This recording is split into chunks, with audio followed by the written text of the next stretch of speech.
안녕하세요. 여행하는 아빠입니다. 오늘은 코로나로 굳게 닫혀 있었던 일본 국경이 다시 열리고 입국 금지가 해제되었다는 소식을 전해드리려 합니다. 일본 관광청은 지난주에 6월 10일자로 외국인 관광객에 대한 입국 금지를 해제하고 관광객 수용을 재개한다고 홈페이지를 통해 발표를 했습니다. 여기에 더해 세부적인 가이드라인을 만들어서 배포를 했는데요. 여행 중 지켜야 할 수칙이 정리되어 있는 가이드라인을 보니 이건 마치 유치원생들에게 훈육을 시키는 것 같아 한숨이 나옵니다. 어차피 비자를 받아야만 갈 수 있고 현재로서는 일부 여행사를 통해서 단체 관광만 허용이 되기 때문에 일본 여행은 시기상조가 아닌가 싶네요.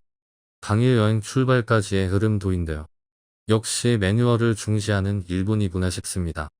흐름도를 보면 외국인 관광객은 여행사를 통해 여행 신청을 해야 하고 여행사는 입국자 건강확인 시스템이라고 하는 어플스에 등록을 해야 합니다.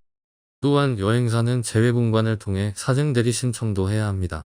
다음은 일본 여행 가기 위한 절차인데요. 여행자는 일본 입국 전 72시간 이내에 PCR 테스트를 받아서 음성이 나와야 합니다.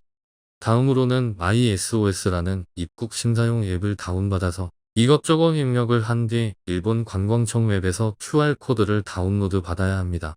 마지막으로 여행자 보험도 가입해야 합니다. 일본 입국 후에는 MySOS 앱에 뜬 블루 스크린과 QR코드를 제시해야 합니다. 이제부터 일본 여행이 본격적으로 시작이 되는데요. 일본 정부가 정해놓은 코로나 관련 규칙들을 잘 지키면서 다녀야 합니다.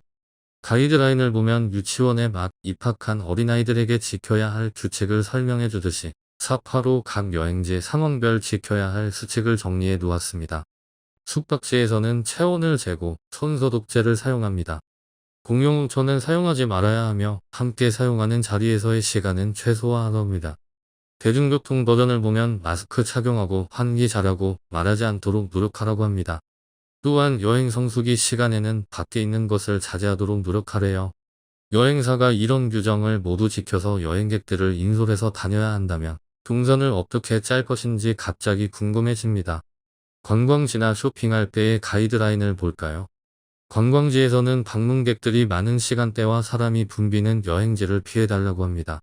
공공장소에서는 목소리를 낮추고 야외에서도 사회적 거리두기를 실천하고 기념품숍에서 상품을 만진 뒤에는 항상 손소독제를 사용해달라고 합니다. 식사 장소에서는 미리 내가 먹을 음식만 덜어서 먹으라고 합니다. 일본 입국 금지 해제가 되어 일본 여행이 다시 재개가 된 것은 반가운 소식이지만 이런 규정들을 모두 지켜서 단체 여행만 다니라고 하니 뭐라 할 말이 없습니다. 선진국 중에서는 가장 코로나 규제가 심한 일본인데요. 일본 정부는 국민들 핑계를 대면서 국민들이 아직 코로나가 두려워서 외국인 받는 것을 부담스러워 한다고 하는데요. 일본 국민들이 실제로 그렇게 생각하는지는 모르겠지만 이쯤 되면 외국인 기피증이나 차별이 아닌가 싶기도 합니다. 지금까지 일본 입국 금지 해제에 대한 소식을 알아봤습니다. 관광 목적의 입국이 다시 가능해졌지만 단체 관광만 가능하고 비자 발급 신청을 해야 하며 일본 입국 후 지켜야 할 수칙이 무척 까다로운 점들은 일본 여행을 주저하게 만드는 요인들인 것 같습니다. 지금까지 여행하는 아빠였고요. 구독과 좋아요 부탁드립니다.